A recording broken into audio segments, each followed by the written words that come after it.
Those that weren't here earlier, Taron Ragan, he was in your class last semester, and just a fantastic student.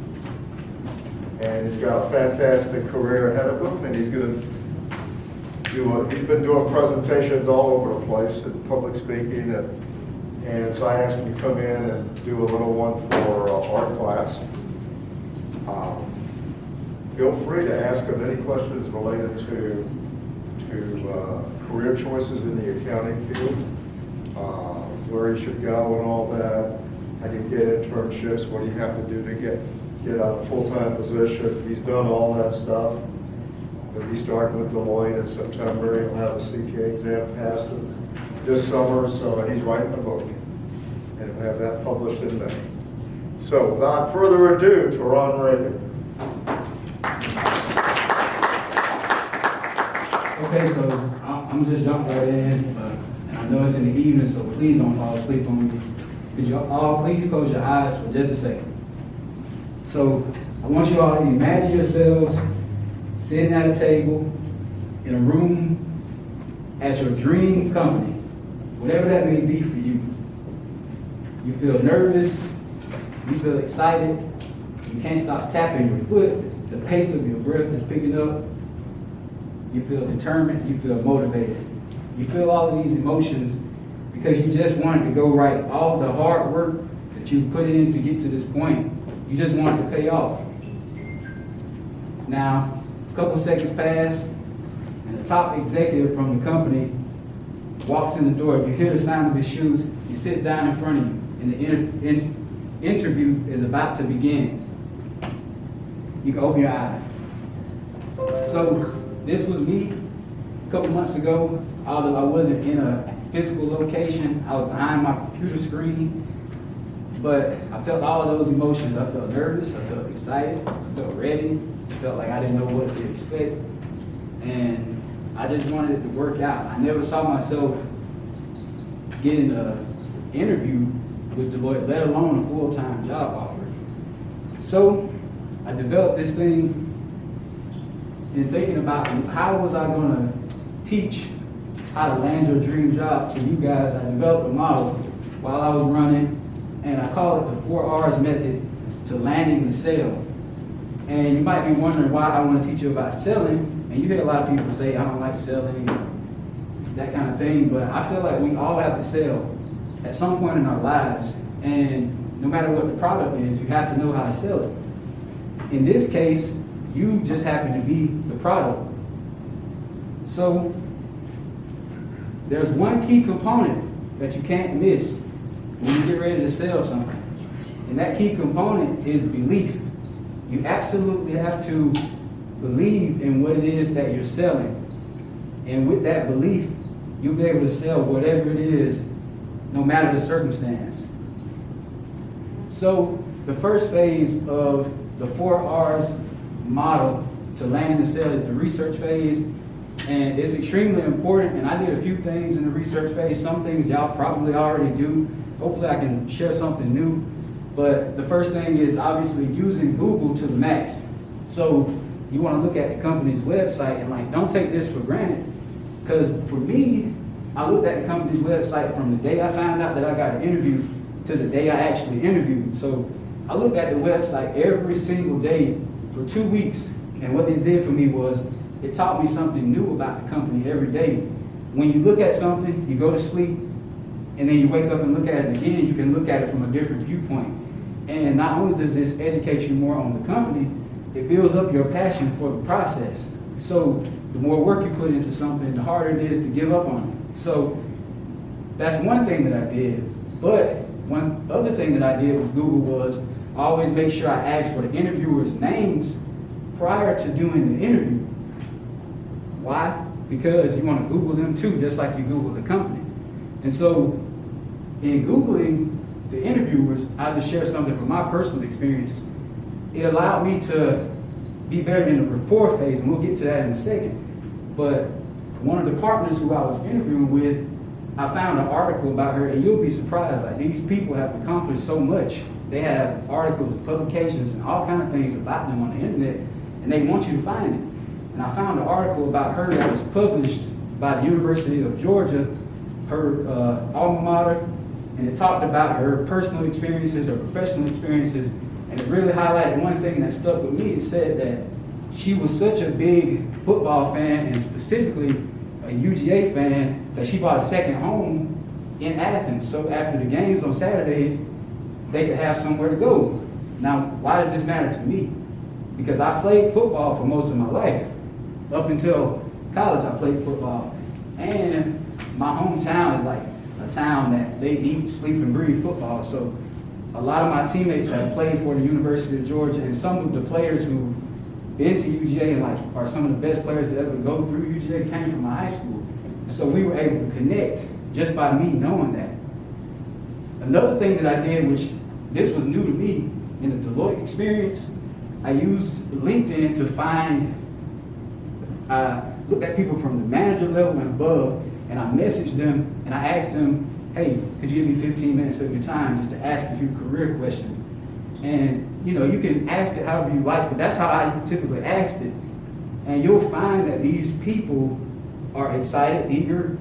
They're more than ready to meet with you and share with you what you need to do in order to excel in an interview and to excel in your career. And so they all told me, and it's crazy because I asked them all the same question and they all gave me the same answer. I was asking them, if you were interviewing someone, what would you look for the candidate, what skills would you look for the candidate to possess? And they all said, student per student, the skill gap isn't really that high because most of us don't have a whole lot of experience. What they're looking for is people who are coachable, people who can take feedback, people who can apply that feedback, and people who don't make the same mistakes twice. So I promise you, if you go into an interview and you focus on those things versus how much you know in accounting, it'll do you a whole lot of good because they can train you on the accounting stuff. So the next phase is the rapport phase. And I think this is probably the make or break phase, and it's also where the magic happens. So I think this phase starts before the interview. And what I did that really, I believe, separated me from a lot of my peers was just made a standout resume. And this is my resume. I don't see too many people with a picture on their resume. Some people may, but I haven't seen it that much. And also, some people may tell you that that paragraph at the top might be too much. They typically ask for that one line, I'm looking to land a full-time job in public accounting and something like that. But what you want to do is, you want to include a picture. Because when you're flipping through a stack of resumes, I mean, it's gonna pop out like that. And what the paragraph does is it captures their attention from the beginning. So this goes back to the selling. And so my paragraph mixes some personal things, it mixes some professional goals, and it also mixes some passion. So the 3 Ps, you want to have the 3 Ps in your introductory paragraph. And when you do these things, you'll grab their attention so well that they will read the rest of your resume. My mentor and Fred's friend for a long time, Bill McKay, he told me you want your resume to not have so much detail and not enough information. I know y'all have seen like the example resumes that, they have the super wide margins and single space just so you can fit every word on the page, but you want to just put the most critical stuff on the page that makes the most impact but also saves time. And I'll get to this in a second. So something else that I did prior to my interview that really separated me and allowed me to build rapport was I created a PowerPoint and I put pictures of some of my greatest accomplishments on each slide, and I had a brief description at the bottom of each picture. And I sent it to the recruiter and I asked her, could you please share this with my interviewers? And so what this did for me was it allowed me to build rapport with my interviewers before I even met them. They knew me already. And so they came loaded with questions, but what it also kind of did for me was allow me to dictate the interview before I even got to the interview. Because if you put something interesting in the PowerPoint, I can guarantee you they'll ask you 1,000 questions about it before they even get into the interview. And I had 2 interviews, and one of my interview sessions, most of it we spent talking about the PowerPoint that I sent. So I was able to dictate the interview just by doing that. Another thing, which this is what this relates to, one thing that I think some students get, but some don't, is you always want to look good.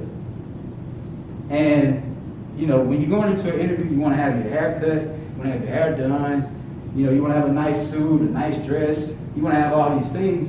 And I know that us as college students, it can be hard to pay for these kind of things sometimes. But I'll tell you what I did when I started out.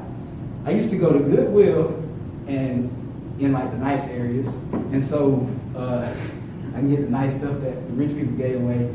But I get a nice suit. I remember getting like an $800 Joseph A. Banks suit for $15 from Goodwill.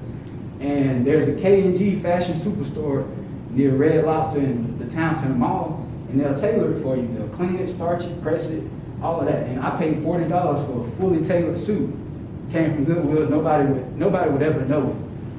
And as far as the haircut, enjoy this picture of me bald. You probably never see me bald again, but this was me bald. I had to teach myself how to cut my own hair. I've been doing it for about 3 years now. And I was like lining myself up one day, and I went back too far. And so I had to cut my hair bald. And then you can see how bad I was at it, because I didn't even get all of the hair. You still see a patch of hair right here. So that was my experience, teaching myself how to cut my hair and that kind of thing.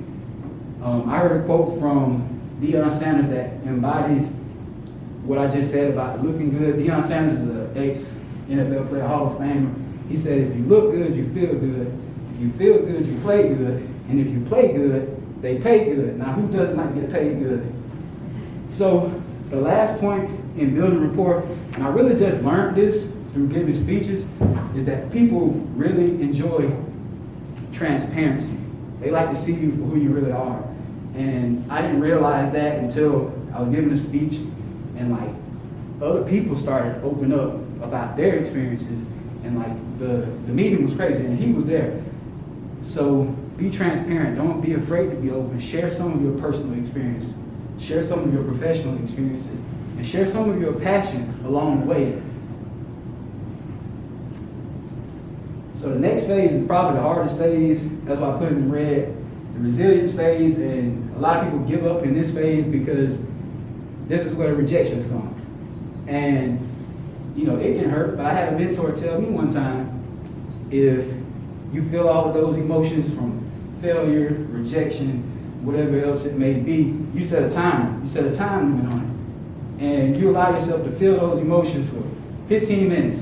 But once 15 minutes has passed by, then you let it go, you move on. And if you're really good, you'll be able to bounce back like that from a rejection. And the more and more rejections you receive, the better you'll get at it. And I think that rejections are great, because if you learn from them and you take the lessons the first time, life won't have to teach you that same lesson over and over and over and over again until you get it. So just be grateful for rejections, because they teach you so much. They're a learning tool, and after a while, you'll get to a point where you hear something, you're like, man, that makes sense. I heard that years ago, but it didn't make sense to me then. And just to give you a tip, something tangible that you can take away and do, one of my internships actually started off as a rejection. I applied to an event. My GPA wasn't high enough, but what I did was I followed up with an email asking, what can I do better? I knew they were going to say, your GPA isn't high enough. But just because I followed up, it showed them that I didn't get down because I was rejected. I didn't get down because I felt like a failure. I didn't get down because I wasn't given an opportunity. And so 30 minutes after I sent that email, which was totally unexpected, I got a phone call from the recruiter, and we talked for like 30 minutes. And I got to know her, she got to know me. And eventually that lead, we're talking about selling, turned into a sale. So I always keep a positive attitude. I always follow up, asking, what can I do better? A lot of times you may get generic responses, but sometimes you actually get real tangible feedback that you can use to become a better person and a better professional.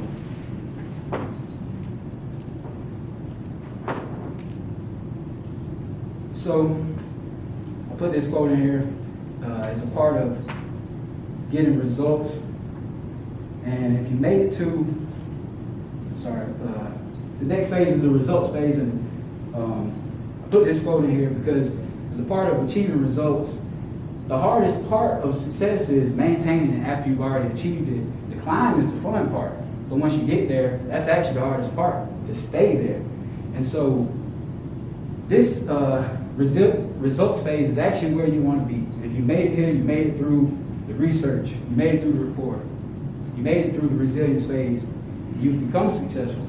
And so I challenge you to continue to check out that company website.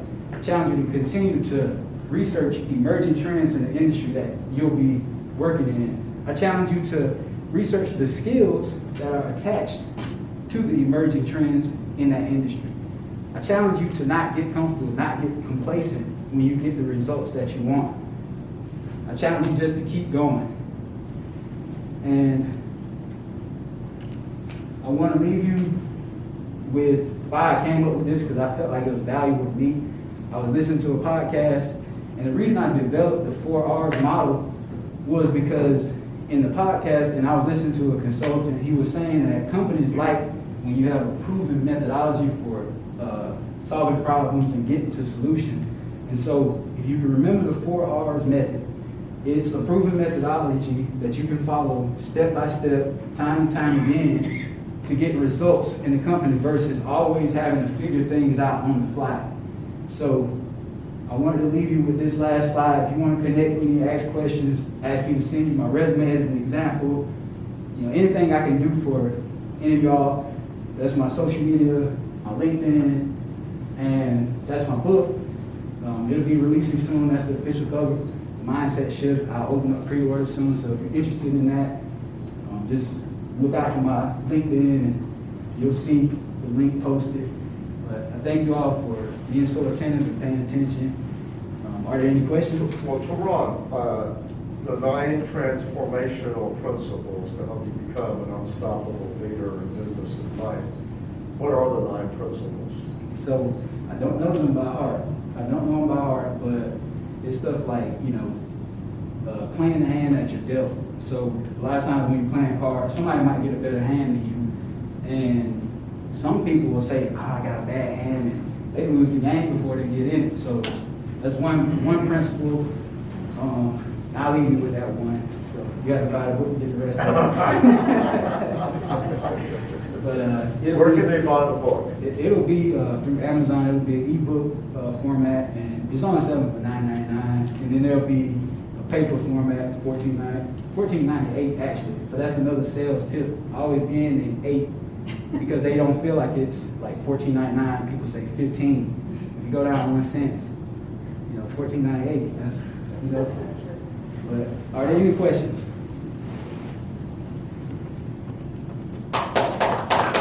Thank you.